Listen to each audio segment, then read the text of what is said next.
Olá, seja muito bem-vindo ao nosso canal. Antes de começarmos, não se esqueça de deixar o seu joinha, se inscrever no canal e ativar as notificações para não perder nenhum conteúdo. Agora, vamos começar. No rescaldo da Segunda Guerra e no alvorecer da Guerra Fria, os céus tornaram-se o palco de uma ansiedade pública profunda e uma vigilância militar constante. A expressão discos voadores ganhou força, especialmente após relatos que começaram em 1947. Naquele ano, a opinião pública norte-americana passou a desconfiar de intrusos silenciosos que sobrevoavam bases, cidades e instalações estratégicas. Em um mundo que temia a tecnologia secreta soviética e testava armas nucleares, qualquer luz estranha podia ser interpretada como uma ameaça. É nesse clima de tensão e curiosidade que nasce a trama institucional que culminaria na Operação Blue Book, o mais longevo e controverso programa oficial de investigação de objetos voadores não identificados nos Estados Unidos. Antes da Blue Book, houve tentativas preliminares de organizar o fenômeno, primeiro com o projeto SIGINT, depois com o projeto Grudge, ambos conduzidos pela Força Aérea dos Estados Unidos. A partir de 1952, a missão foi consolidada em Wright-Patterson, com equipes encarregadas de catalogar ocorrências, entrevistar testemunhas, coletar dados de radar e fotos e derivar conclusões operacionais. A meta era dupla: proteger o espaço aéreo e mitigar o pânico, oferecendo explicações prosaicas sempre que possível.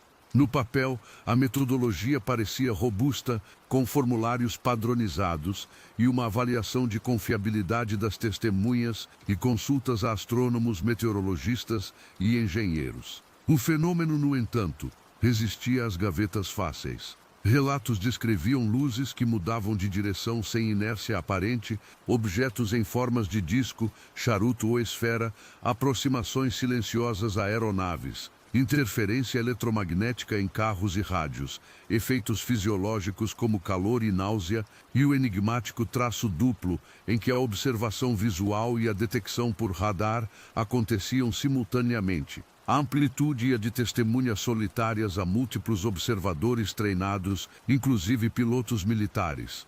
O astrônomo J. Allen Hynek, consultor científico da Força Aérea, começou como um cético diligente, defendendo explicações astronômicas e atmosféricas, mas, com o tempo, ao deparar-se com um núcleo residual persistente e bem documentado, passou a sustentar que havia algo digno de investigação científica continuada, formulando uma classificação rigorosa para encontros próximos, que influenciaria a pesquisa por décadas. O Estado interveio de forma direta quando o assunto ultrapassou a curiosidade e tocou o nervo da segurança nacional.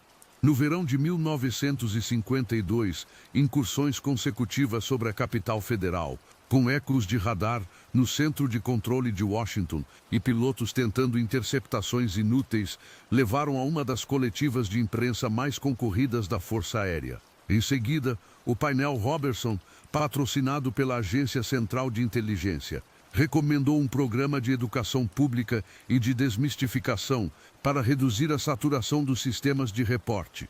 O recado implícito era claro: conter o tema, separar inteligência de entretenimento e, se possível, arrancar o espinho do desconhecido. E ainda assim, uma análise estatística robusta, o relatório especial número 14, conduzida por um instituto independente, revelou que uma fração substancial dos casos permanecia sem explicação, mesmo após investigação completa.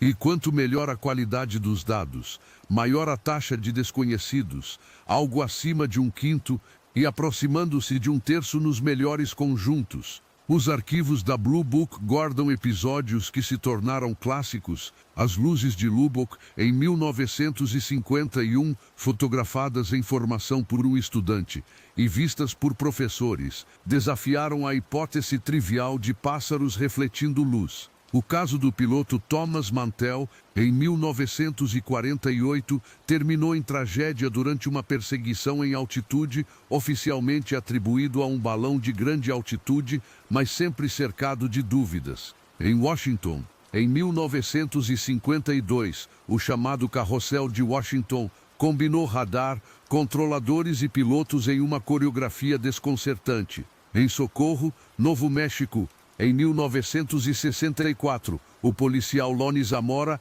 relatou um objeto pousado e marcas no solo foram documentadas, com vegetação queimada e depressões simétricas. Em Exeter, em 1965, múltiplos policiais descreveram movimentos controlados de um objeto luminoso que parecia reagir à aproximação.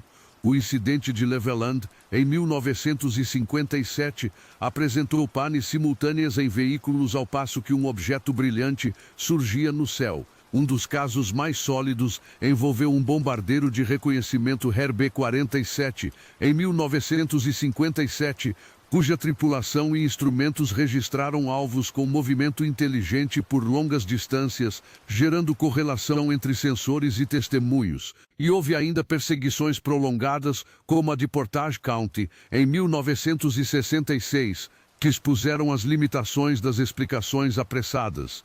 A pressão pública atingiu o ápice com os episódios de Michigan, em 1966, quando a expressão "gás dos pântanos" virou manchete, provocando indignação. O Congresso abriu audiências e a Força Aérea buscou uma avaliação externa da Universidade do Colorado, liderada por Edward Condon. O relatório publicado em 1968 concluiu que o estudo sistemático de discos voadores não prometia avanços científicos significativos, embora admitisse casos intrigantes. Com base nisso, a Força Aérea encerrou a Blue Book em 1969, declarando que o fenômeno não representava ameaça e que não havia prova de tecnologia extraterrestre. Os arquivos secretos UFO, expressão que condensa décadas de documentos antes inacessíveis, começaram a emergir aos poucos. Os arquivos da Blue Book foram transferidos para os arquivos nacionais, com nomes redigidos e, mais tarde, digitalizados, permitindo o escrutínio de milhares de relatos. Leis de acesso à informação trouxeram à luz memorandos de agências de inteligência, relatórios de radar e comunicações internas, que revelam a tensão permanente entre curiosidade científica e sigilo operacional. E, ainda assim, lacunas persistem, especialmente quando envolvem capacidades de sensores, instalações nucleares e protocolos de resposta. Pesquisadores indicam discrepâncias entre relatos de testemunhas militares e as explicações oficiais registradas, sugerindo que parte das conclusões priorizava a gestão do risco público sobre a plena exploração dos dados. Hoje, com o reaparecimento do tema sob a rubrica de fenômenos aéreos não identificados e novos programas de avaliação militar, o passado da Blue Book reaprende a falar. Sua herança é ambígua. Por um lado, demonstrou que a maioria dos relatos encontra explicações convencionais quando investigada com cuidado, separando o joio do trigo. Por outro, deixou um resíduo teimoso, composto por casos com múltiplas testemunhas treinadas, registros instrumentais e efeitos físicos, que resiste às classificações conhecidas. Entre protocolos de sigilo e limites de método, a verdade permanece entreaberta. A Operação Blue Book e os chamados arquivos secretos não oferecem certezas finais, mas delineam um enigma histórico feito de documentos, vozes e ecos de radar, que continua a nos desafiar a investigar sem medo e a reconhecer com humildade o que ainda não sabemos.